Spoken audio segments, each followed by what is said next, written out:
Okay, so good evening. My name is Caren Frost, still humming, and I am the director of the Center for Research on Migration and Refugee Integration, and I want to thank everybody for coming this evening. We think this is a really important beginning dialogue to have about the impact of the executive order on refugees and immigrants in our community. Okay, so there are flyers and informational pieces on the back table for everyone. And then at the end of the conversation, I will have PowerPoint slides up that will tell you other ways that you can get involved, okay? Okay, so some things happened this morning that I just needed to put out there. First, it was brought to my attention that the images of the flyer that we used to promote this event were offensive to some groups. And I want to make sure that I sincerely apologize for that. We hadn't meant for that to happen, so anyway, we were very sorry that that happened. In the future, we have developed two strategies within the College of Social Work to work on this issue. One is we're going to co-host a discussion workshop that trains people across campus about how to use images in their media. So we think that'll be a really interesting discussion to have. And the second thing is that we are going to have our Dean's Diversity Council and the College of Social Work develop a method of reviewing our flyers with images on them before they go out. So we will be taking care of that issue, and again, I apologize. Second, I would like to briefly discuss what the Center for Research on Migration and Refugee Integration is all about. We have three specific aims. They have to do with academics, research, and outreach.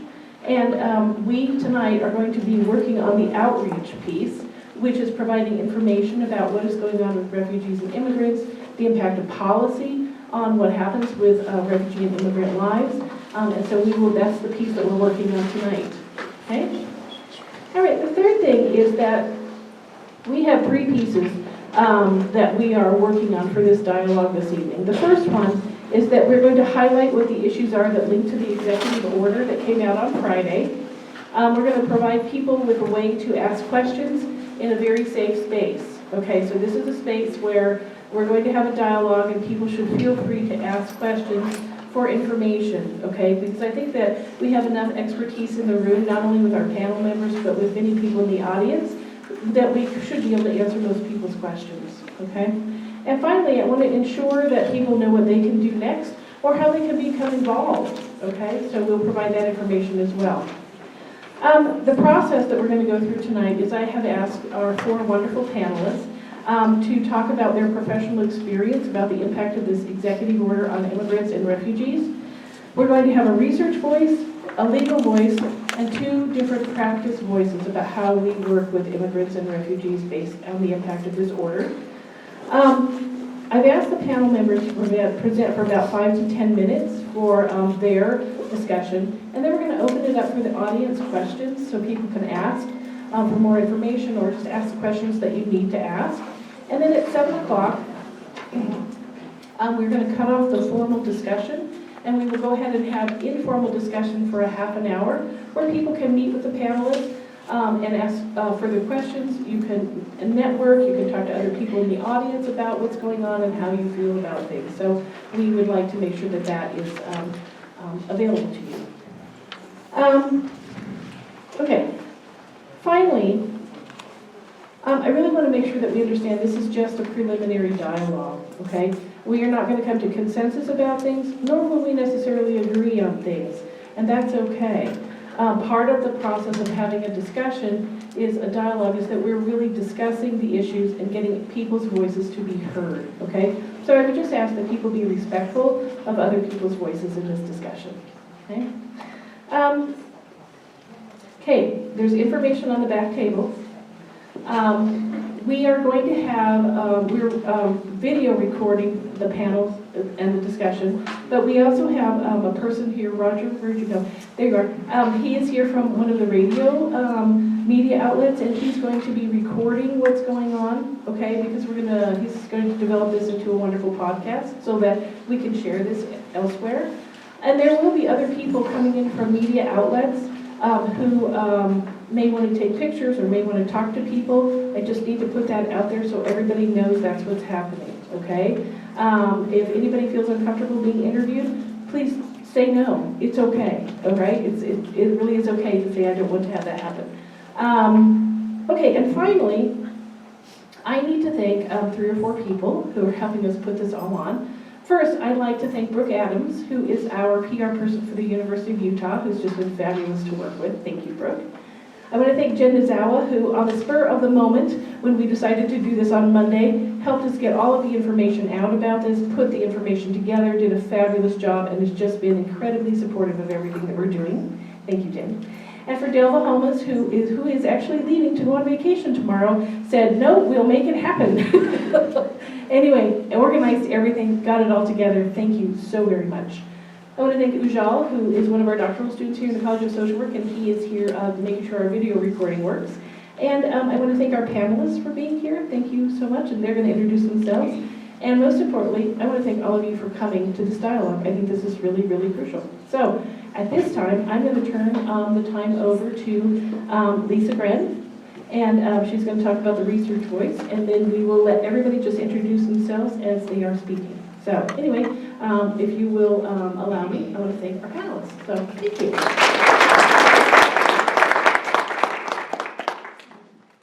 Hi, I'm Lisa Gren. I am a faculty member in the Division of Public Health, and I'm the Associate Director for the Center for Research on Migration and Refugee Integration. And research is a really important part of the name of the center, and so I'd like to tell you a little bit about the research perspective on this executive order. I want to start with the title. The title is Protecting the Nation from Foreign Terrorist Entry into the United States. Okay, so that was Friday. On Monday and Tuesday, there was a Reuters poll. And one of the questions that was asked in that poll is, what comes closer to your opinion regarding, because of Trump's travel ban, I feel more safe or I feel less safe? Okay, let's just think for a minute where you think the country is on this. If I just asked you to raise hands, would you feel okay about that? How many of you think that people said, I feel more safe? Raise your hands. How many of you think people said, I feel less safe? Okay, how many of you think people said, I don't really know? Okay, it turns out that about a quarter of the people said, I feel less safe. Not quite a third said, I feel more safe. And the rest of us, 45%, said, I don't know. And so from a research perspective, when we want to find out what's going on, we go out and ask people. And when people say, I don't know, we can't really figure out what's going on. So we've put ourselves into this space where the intent of the executive order was to help people feel safe, and it hasn't done that. And what it's done is potentially polarize us, because people have really strong opinions on both sides of this issue, and the people in the middle say, you know, you're making me anxious. So what I'm hoping is that rather than arguing for one or the other tonight, we could actually begin to talk about why people feel strongly on one side or the other, or why people are still confused and not sure how it feels to them regarding safety and this particular order. I think that civil dialogue has gone away in our country. We don't know how to do that very well, so thank you for being here and participating in the experiment of civil dialogue tonight. I want to read to you a quote, and then I'm kind of done, and we'll move this along to somebody else. But this is from Ambassador John Negroponte, who was the ambassador to Iraq, which is one of the countries affected by the ban. And he said he doesn't think that it makes us either more or less safe, this particular executive order. But what it does do is make us feel like we can't trust the people who are set up in place to probably help us think through this process. And so he said his recommendation to the Trump administration would be to use established government institutions and be respectful of the career government people who are serving you throughout the nation's capital. They have a lot of experience to bring to bear. You don't have to listen to everything they recommend to you, but you should give them a chance to give you their view of what to do.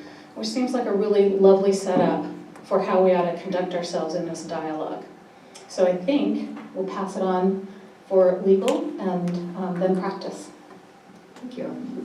My name is Brittney Nystrom, and I'm the Executive Director for the ACLU of Utah. And this is an issue near and dear to my heart. I spent 14 years previously in Washington, D.C., working almost exclusively on immigrant and refugee policy, arguing for more rights and greater equality for those populations. So I'm going to give a lot more information than the panel speaker before me. I'm just going to try to get as much information out there because I think the confusion among the population is a direct result of confusion in how this policy is being implemented, confusion about what it actually means, and that is because the facts keep changing. So let me take us back to last week. There were actually 2 additional executive orders that I think are important to mention just to give context. These came out on Wednesday, January 25th. The first is having to do with the border security, and the second is all about enforcing immigration laws in the interior of the United States. So the executive order on the border expands the size and the power of current border officials who man the border and the border region.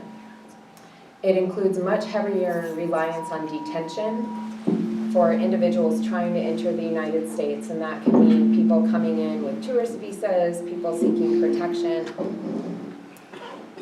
It would send 5,000 additional Border Patrol officers to the southern and northern borders. It ramps up the use of detention along the border. It calls for building new immigration detention facilities. It increases the use of federal criminal prosecutions for individuals who enter the country illegally. And it pursues the construction of the border wall, which perpetuates this fantasy about sealing the border of the United States. That happened on Wednesday. Also on Wednesday was this executive order on interior enforcement. This you probably have heard about. This is the order that purports to punish cities and states that decline to participate in the deportation business, so-called sanctuary cities that have opted out of cooperating with the federal government when it comes to immigration enforcement. Important to note that it is not mandatory for city or states to cooperate with federal immigration officials. It is purely voluntary. And a law that would require cooperation would most likely violate the Constitution in that it would commandeer states or localities to do the federal government's work. So that all happened on Wednesday, which kept a lot of us really busy until Friday when we had the executive order come down, which we're all here to talk about tonight. And this is I'm glad you read the title, this is the executive order that is framed as stopping terrorism. So what does it do? And this is, I think, the source of a lot of confusion because it tries to do a lot in one executive order. It freezes refugee admissions for all refugees from any country in the world for a minimum of 4 months. It indefinitely freezes the arrival of refugees from Syria. And it bans for 90 days the arrival of nationals from 7 countries, all of which are majority Muslim countries. And the purpose of that is, quote, to prevent infiltration by foreign terrorists or criminals. So that's the context of this order. Now, a lot of the confusion has been around who's covered by this so-called Muslim ban or the travel ban. The answer as of today is that green card holders or lawful permanent residents are not covered. That was not initially the case. And I'll talk about some of the lawsuits in a minute. Initially, LPRs, green card holders, were banned from entering the United States. Then they were eligible for a waiver, and now, as of today, they are no longer covered by this travel ban. Additionally, as of today, Iraqis who've been granted special immigrant visas because they helped our U.S. military in military operations in Iraq are no longer subject to the ban. They can enter the United States. We are hearing reports of U.S. Citizenship and Immigration Services, which is the benefit side of the immigration agency, delaying visa processing or interviews for individuals from those 7 countries who are already in the U.S. That's not covered by the order. It's just something that we hear is happening. It's also unclear how immigration officials stationed at the airport, they work for Customs and Border Protection. It's unclear how they are following the court orders to cease detaining, deporting, or refusing access to counsel to individuals caught up in this travel ban. CBP has some numbers on their website showing how they are implementing this policy. I checked it before I came, and they're saying that 1,136 people have been denied boarding, so not allowed to get on an aircraft destined for the United States. 87 visa holders have been granted a waiver and allowed to travel to the U.S. even though they were covered by this executive order. There's no reporting on how many individuals were detained in the U.S. at an airport or deported from the U.S. So that brings us to the lawsuits, which is where my organization, the ACLU, comes in. The executive order comes down on Friday night, the slowest point of the news cycle, Friday night. Very little pre-planning, very little consultation with the agencies who are charged with enforcing it. Department of Homeland Security, Department of State. Soon afterwards, immigrants from the 7 named countries, and would it be helpful if I name the countries, or are people familiar with it? Please name them. Okay, so I'll start in Africa, and if I forget any, jump in. So in Africa, we have Sudan, asterisk, does it include South Sudan? We don't know. Sudan, Libya, and Somalia. Then we move to the Middle East, Syria, Iran, Iraq, and Yemen. That's 7? Okay. So individuals arriving in the U.S.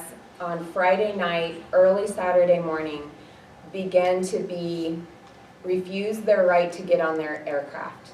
They start to be detained at the airport. Some individuals are ordered, get back on another flight and leave the country. You are not allowed to enter. Some of these individuals were in the air when this executive order was announced, and some were sent back under great duress, forcibly deported back to their home country. On Saturday morning, the first of several lawsuits was filed challenging these executive orders. The ACLU was one of many organizations that literally ran to the courts to try to block people from being deported or to allow people to enter the United States. And since then, several other legal challenges have been filed across the country.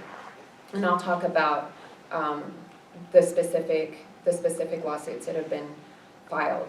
These were all done on an emergency basis. Many of them are temporary. They're preliminary rulings for the most part. They're really protective orders sought to just stop the detentions and the deportations from happening. The lawsuits raise various claims. Due process, equal protection, First Amendment having to do with religion, freedom to practice your religion and separation of church and state. The biggest legal problem, if I had to put it in a nutshell, is that these orders explicitly discriminate on the basis of religion. They're targeting people from one religion, in this case Islam, for exclusion and for a different type of treatment than all others, everyone else in the world. And we feel that this goes against our core American values, and it has generated the passionate response that you've seen over the weekend with individuals rushing to the airports to try to show their support, lawyers volunteering their time, holding up signs saying immigration attorney, free consultation. All of this energy is clearly because this is resonating with people in a very core way. It's challenging, who are we as Americans? What does our Constitution stand for? And what's our place in the global society? So let me just say a quick note, I know I'm talking probably too long, about what these lawsuits did. The first one in New York forbids the U.S. for removing people on the basis of the executive order. So no one can be deported. This injunction is in effect until further notice. There will be additional court proceedings coming up soon. A lawsuit in Massachusetts forbids the United States from detaining and over-screening people on the basis of the executive order. That injunction is in place until February 5th, and there'll be other court processes that come along before that. And either yesterday or today, I can't keep up, there's a case in California that enjoined the government from enforcing the executive order by removing, detaining, or blocking the entry of anyone with a valid visa from those 7 named countries. And since that lawsuit is so new, it's still being analyzed. There's a smattering of other cases that only apply at certain airports, like Dulles has some protections that guarantee access to counsel for certain individuals. Some of the suits only had to do with green card holders, LPRs. Since the Department of Homeland Security has clarified that LPRs are no longer covered by the travel ban, some of those lawsuits may have done their job. What's an LPR? Lawful permanent resident, it's an interchangeable term, it means green card holder. I say both because people are more familiar with one or the other. Thank you. One area that is ripe for litigation, and stay tuned for this, is the rights of people who are stuck overseas, who have an airplane ticket and a valid visa, but have been denied boarding of their aircraft. And there seriously are breaking developments every day. On Monday, 16 state attorneys general issued a statement proclaiming this order to be unconstitutional. The next day, the acting attorney general instructed the Department of Justice not to defend this executive order. In her opinion, it was unconstitutional. She was quickly dismissed, relieved of her responsibilities. And today, there were Freedom of Information Act requests filed by 50 ACLU affiliates across the country, including your local ACLU of Utah affiliate, to try to ascertain what instructions Customs and Border Protection officials are following at the Salt Lake City Airport and other international airports, what they've been told and what they're doing, and how they are responding pursuant to the court orders that have been handed down. So that's where we stand legally. One quick policy note, because it was raised, is how do our refugee and immigration policies affect our safety? I just want to note that several experts have pointed out that our refugee program in particular is perceived as keeping us safer because it builds alliances with countries overseas. Take, for example, Turkey. Turkey is hosting millions of Syrian refugees. And for the United States to come out and say, not here, we're not taking a single Syrian refugee from here on out, that strains our relationship with all of those countries around Syria, Iran, Iraq, Jordan, Turkey, who are doing more than their share. Lebanon, I think, has a population of like 4 million and is hosting like 3 million Syrian refugees, ballpark figures, but they're certainly doing their share. And for us to slam the door and to start treating immigrants and citizens of these 7 countries in a way that singles them out for lesser rights and lesser treatment, that really, I think, plays into the question of, does this make us more or less safe? So I will hand it over to my co-panelist. Hi, my name is Aden Batar. I'm the Director of the Immigration and Refugee Resettlement for Catholic Community Services.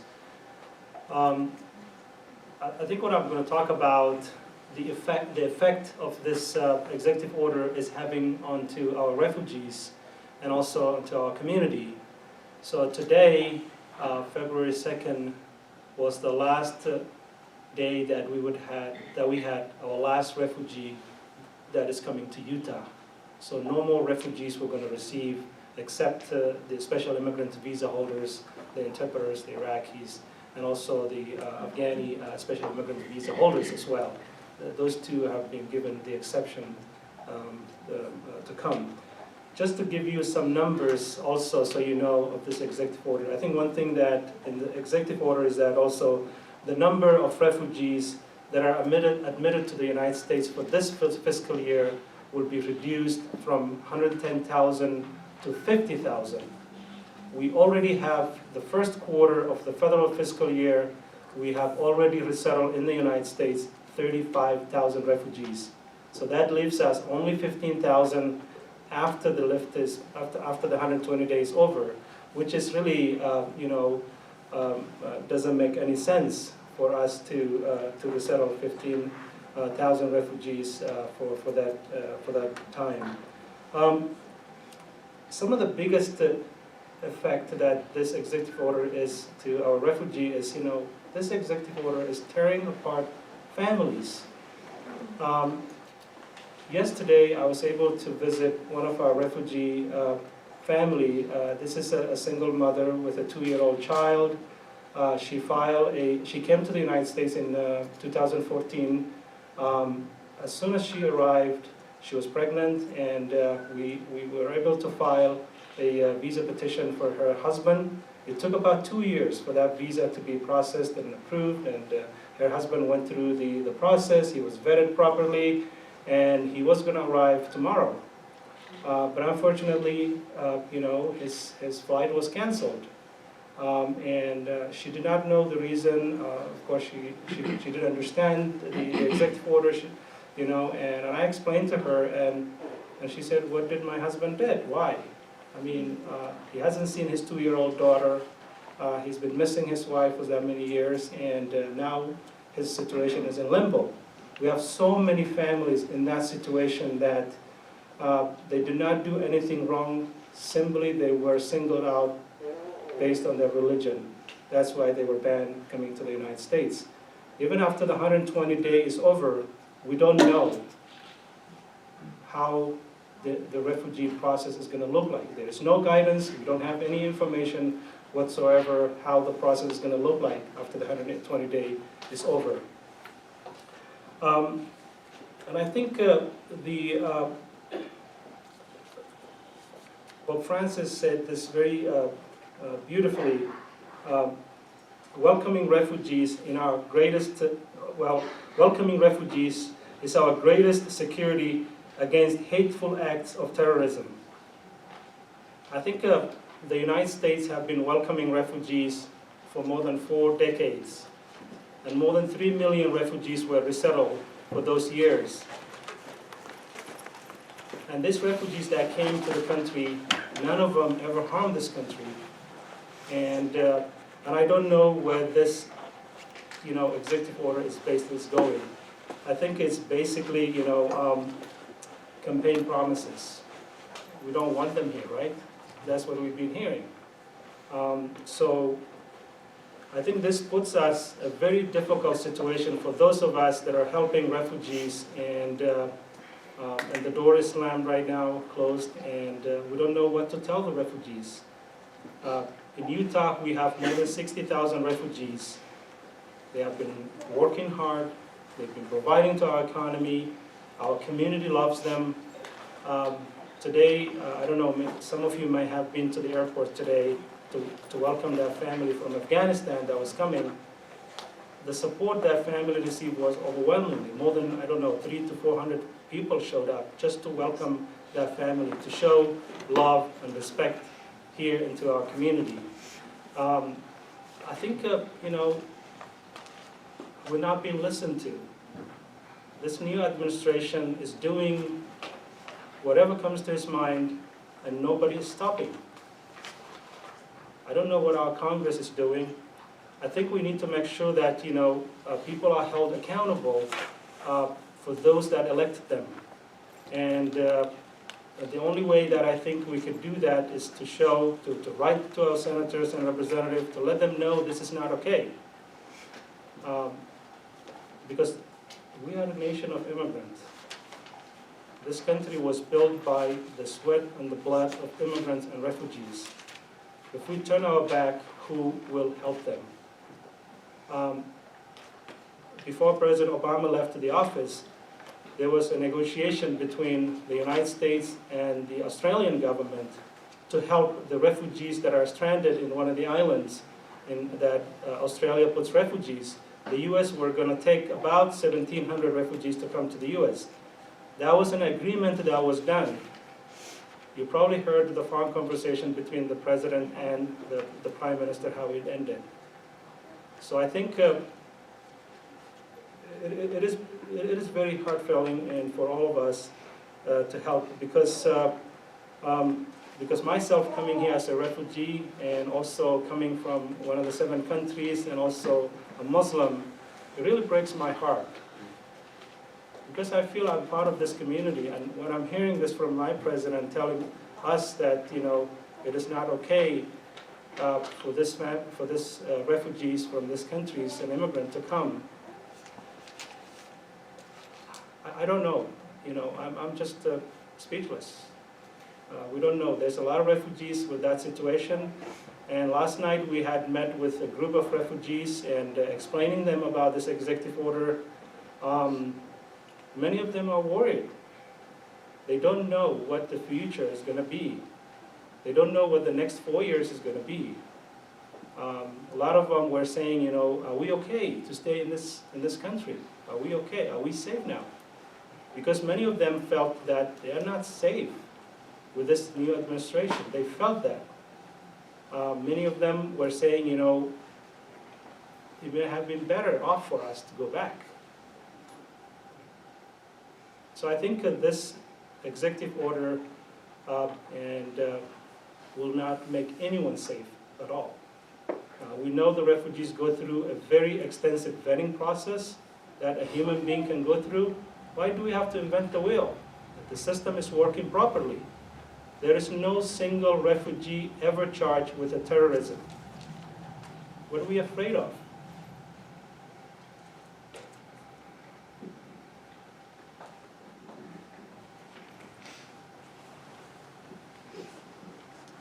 Thank you.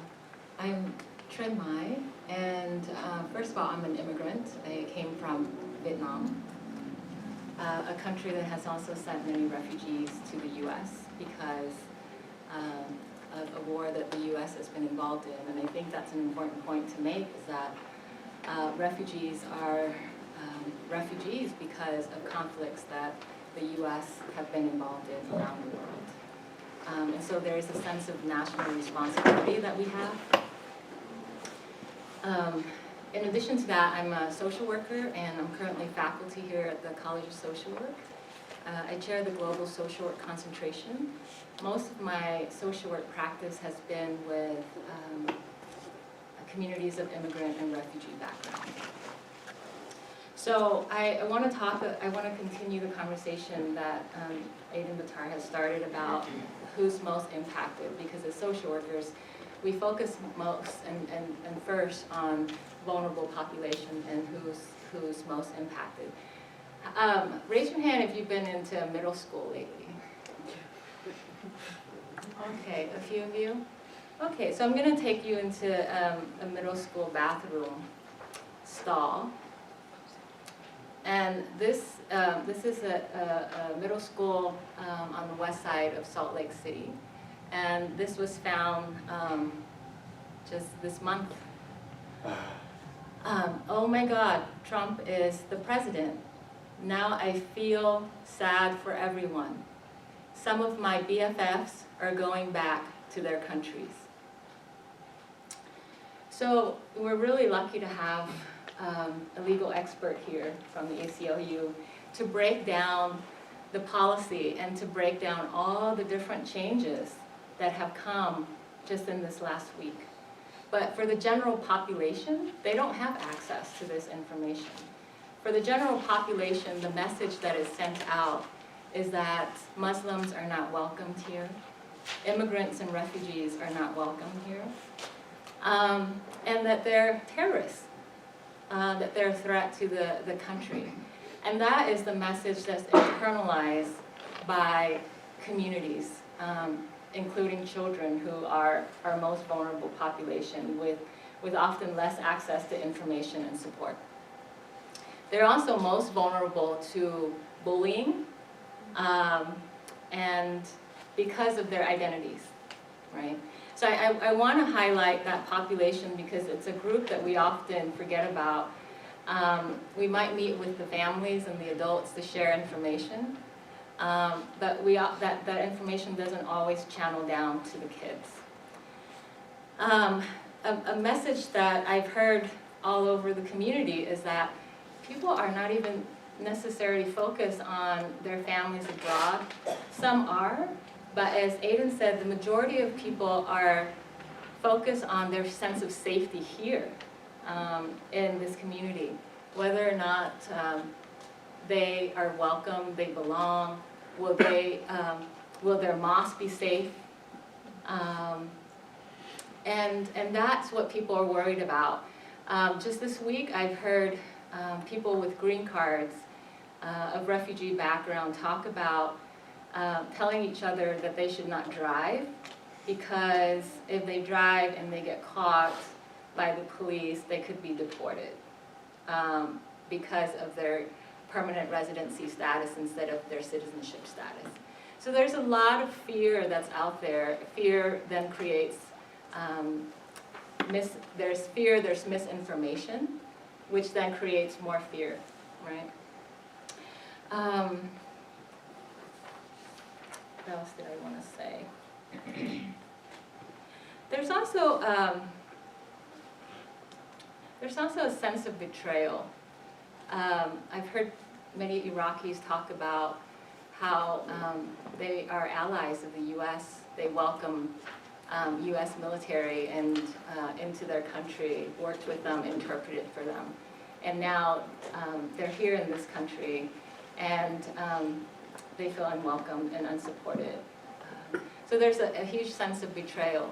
So all of these issues of lack of belonging, sense of safety, all of these things impact a person's ability to be able to integrate into the community, right?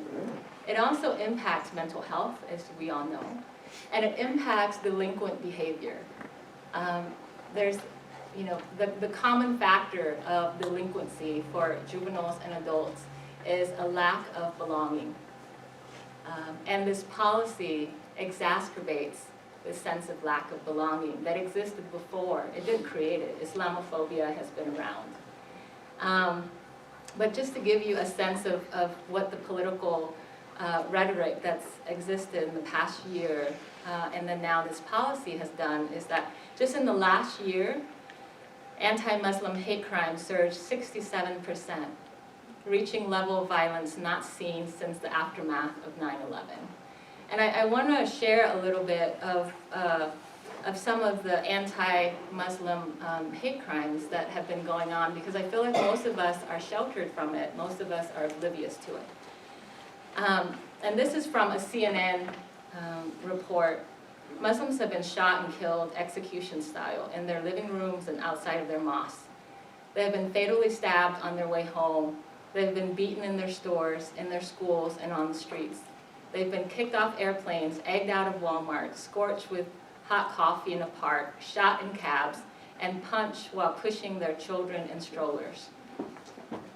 People have covered the doors of a mosque with feces and torn pages of the Quran, left a severed pig's head outside of a mosque, firebombed mosque, urinated on mosque, spray painted the Star of David, and satanic symbols on mosque. American Muslims have been told that a mosque, unlike churches and synagogues, cannot serve as an election polling station. So it's rampant, it's everywhere, and this policy gives permission for more of it in the general population. So I will pause there. Great, one of our panelists.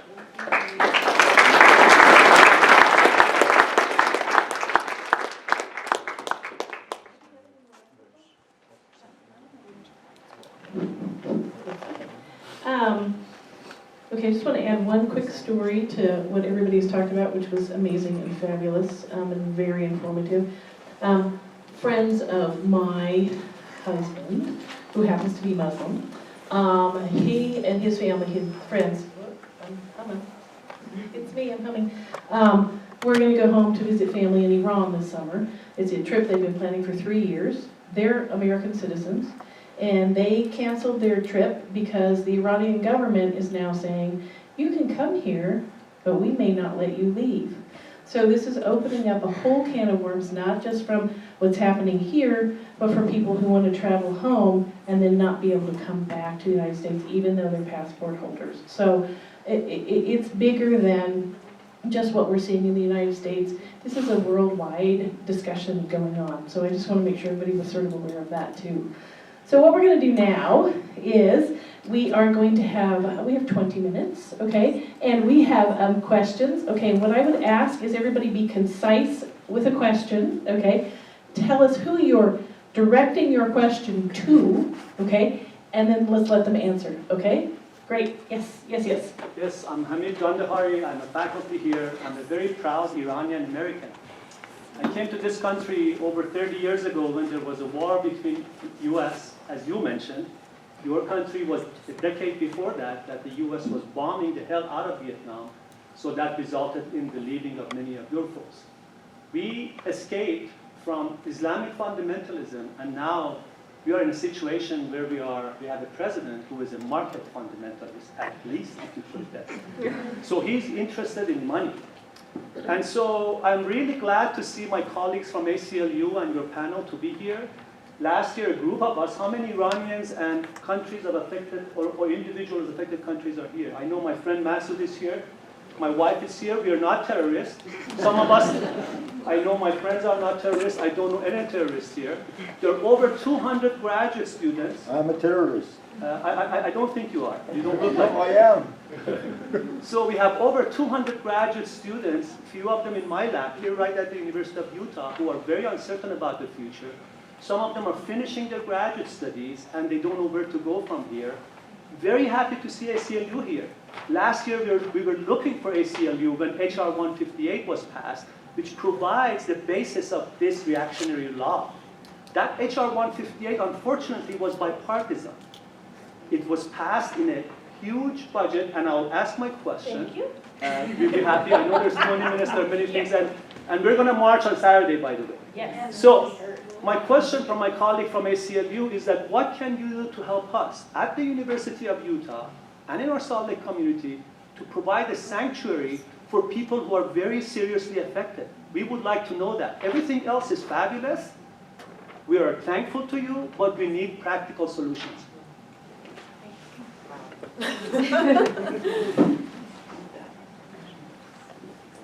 So we're actively engaged in litigation, as you heard, and we will continue to stand up for the equal rights of individuals regardless of national origin or religion, which are the two most at play here. When it comes to individuals who are here, they are not, as of yet, directly impacted by this ban.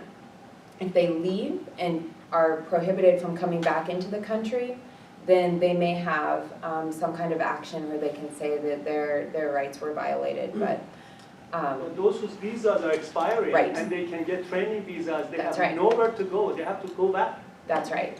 And I think there's a whole separate tranche of impacted students and faculty who happen to be caught outside of the country when this executive order came down, and who are now not allowed to come back into the country and don't know if their visas will be deemed abandoned because they are no longer meeting the requirement of remaining in the U.S. through no choice of their own. And that there are many questions that are unanswered.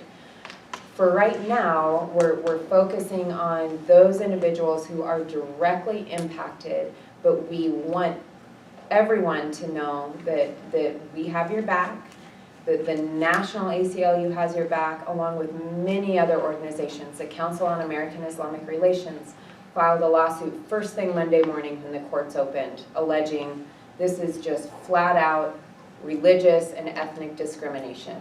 So we are not the only ones that are taking this administration into the courts. We have heard members of Congress speaking out against this ban, including many of the Utah senators and representatives in the House. So they respond to public pressure, not always, but they do. And we have seen over the weekend Senator Hatch and Senator Lee's opposition, might be too hard of a word, concern about this ban change as the days went on. So I didn't know there was a march on Saturday. That's great. I think the more people in Utah that call their members, that march in the street, that go to the airport to welcome refugee families, that make it known that they are not going to take this kind of mistreatment, that will allow all of the organizations and the public who are trying to support you, that will really crystallize just how many Americans are troubled by this. And that poll you mentioned really concerns me, because I do think that if worded a different way, if Americans were asked, do you support this ban, or are you worried about this ban, I hope that more people would have indicated that they were troubled by it. But it was framed, unfortunately, in that national security lens. Does this make us safe? And that's how this whole mess is being framed, as a national security issue rather than a constitutional crisis, which it very well may become if we have a federal agency that is not abiding by a court's decision and an administration that seems to think that it can walk all over the Constitution whenever it wants. So can I just say one thing as well? So here on campus, we have the International Student Services, and they did a whole discussion earlier this week about some of these exact issues. Do I have my people here from the internet? Yes, there you are. I knew you came in. Okay, so I would highly recommend working with people from the Student Services Office, Shellar Swain, all those people, because they are trying to keep really abreast about what's going on and how we can best help our students so we can deal with that issue. So they really want to talk to you about this. So send your students that way. Okay, yes. Yes. Yeah. Okay, we're gonna go here, and then we're gonna go in the back, and then we're gonna go here, and then we're gonna go over here. Is that okay? Good, go.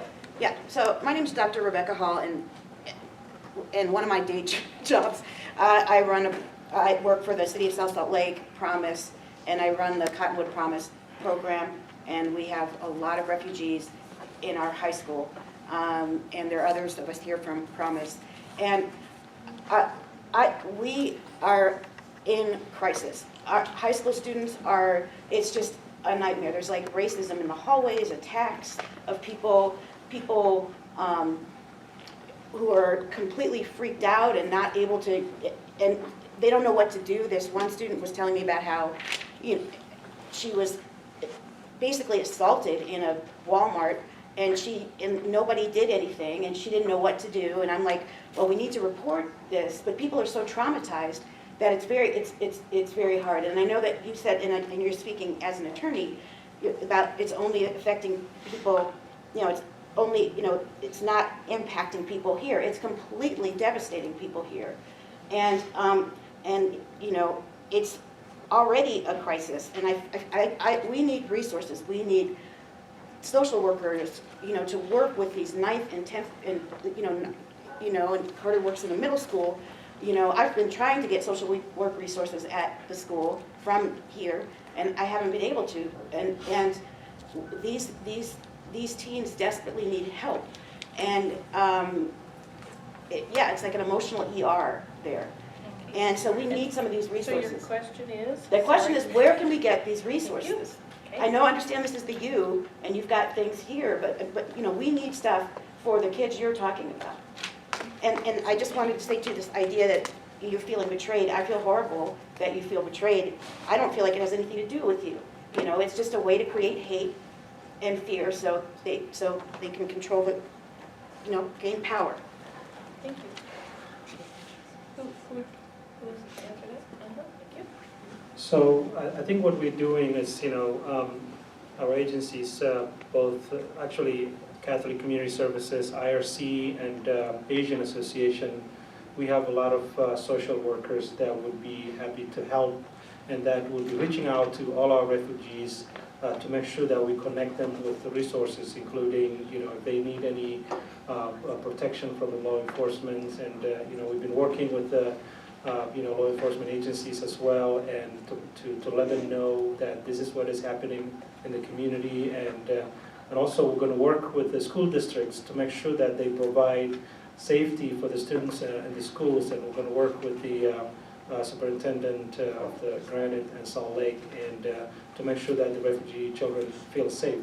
If anyone have seen any incidents, anything like that, please let us know, And I think, I don't see anybody from Asian, but at least I see IRC folks are here. And so we're going to have our information available so we can pass that information on to anyone that is in need. And we're gonna, Dr. Hall, we're gonna end the discussion at 7, so you're gonna be able to spend more time talking to people for another half an hour too. Okay, so, okay, this is not the end of, okay, great.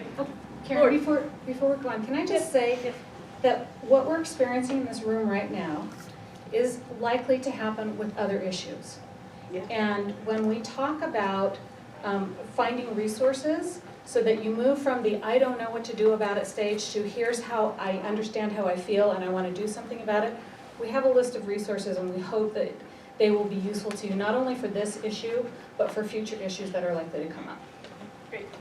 Okay, hi guys, my name is Lisa McConnell. I'm a doctoral student studying, well, I have been studying migration and potential for radicalization. And the literature does not support, kind of like you guys pointed out, that people come to this country and they become radicalized. It just doesn't, it's not there. So my question to you is, how can we help other people see that we're talking about people and not objects, without flashing pictures across the screen daily that are so disconnected from who they are and what they're doing? How can we get these high schoolers involved? How can we create almost a grassroots movement to understand the compelling vision of why we don't support this? What do you suggest?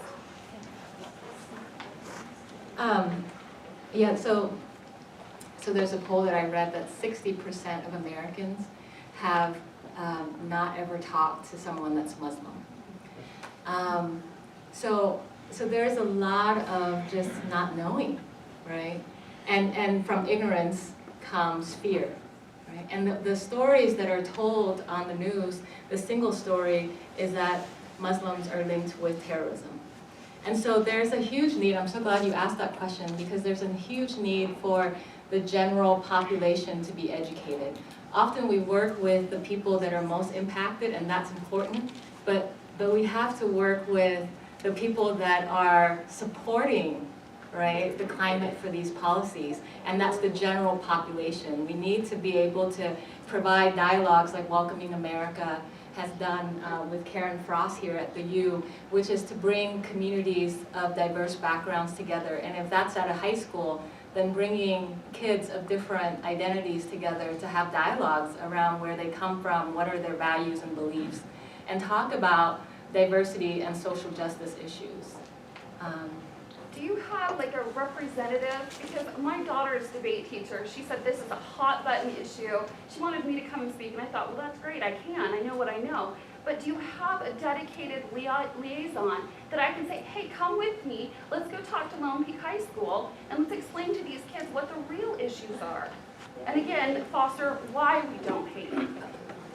Oh, do you want to talk? No, the IRC has a speakers bureau that we have people who have been trained on all of the information regarding this issue and refugee resettlement in general. And if you just, I can give you the form, and then we'll have a speakers bureau come to whatever, or a speaker come to whatever event you need. I just want to add in that this question of humanizing refugees is something that has plagued those of us working for immigrant and refugee rights for decades.